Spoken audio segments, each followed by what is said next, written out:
Kronologi juga saya tidak paham, saya tidak ada di tempat itu. Saya ada di rumah. Saya ada waktu malam kejadian. Saya ada di rumah sama kakak saya, sama paman saya, sama teman-teman yang lainnya. Di malam itu. Terus itu sampai ada di rumah. Di malam kejadian aja saya nggak ada di situ. Mas Aka kenal nggak sih sama Eki dan Vina itu korban yang yang meninggal itu katanya? Dari kedua korban saya tidak mengenali semuanya. Nggak ada yang kenal satupun. Tapi saya tidak mengenali. Terus Mas Aka bisa dijelaskan pada saat Mas Aka ditangkap di BAP, di apa itu Mas Aka seperti apa sih? Saya sebelum ketangkap saya disuruh sama paman isi bensin, sama adiknya paman juga. Habis isi bensin saya mau nganterin motornya paman itu. Pas baru nyampe mau nganterin motor udah ada polisi. Saya datengin, saya kan di situ lihat cuma nganterin motor. Malah saya ikut ditangkap juga tanpa sebab apapun, nggak ada penjelasan apapun, langsung dibawa. Nyampe di Polresta, saya langsung dipukulin, suruh mengakui apa yang bukan saya lakukan.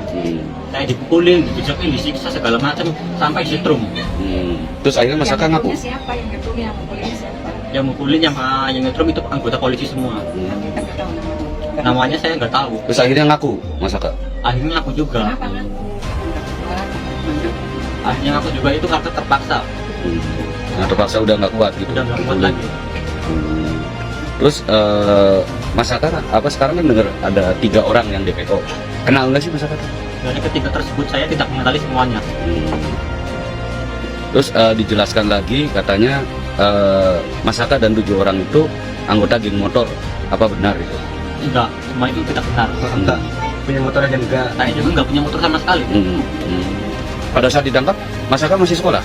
Udah keluar, udah nggak sekolah. Sebetulnya 2017 saya juga sudah melakukan upaya-upaya yang diketahui oleh keluarga Saka, misalnya laporan ke Komnas HAM, laporan ke Komisi Yudisial mengenai penanganan terhadap Saka. Tapi kita juga tidak menerima informasi yang jelas kelanjutannya seperti apa. Kalau misalnya ada pertanyaan kenapa baru sekarang? Oh, dari 2017 saya sudah melakukan itu. Tapi entah kenapa semua terganjal, kita nggak tahu juga hasilnya seperti apa.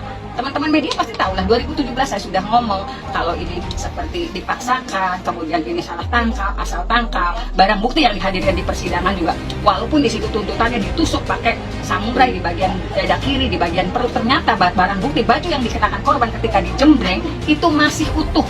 Apalagi dari hasil otopsi tidak ada tusukan bekas benda tajam. Sekarang semuanya saya juga bersyukur bisa terbuka seperti ini. Dan kenapa di dalam ruang sidang saya baru paparkan secara terbuka kepada media, karena dulu juga saya pernah memaparkan itu setelah selesai sidang, wartawan nanya, saya jawab, tapi memang tidak terbuka secara serius. Baru sekarang akhirnya terbuka semuanya.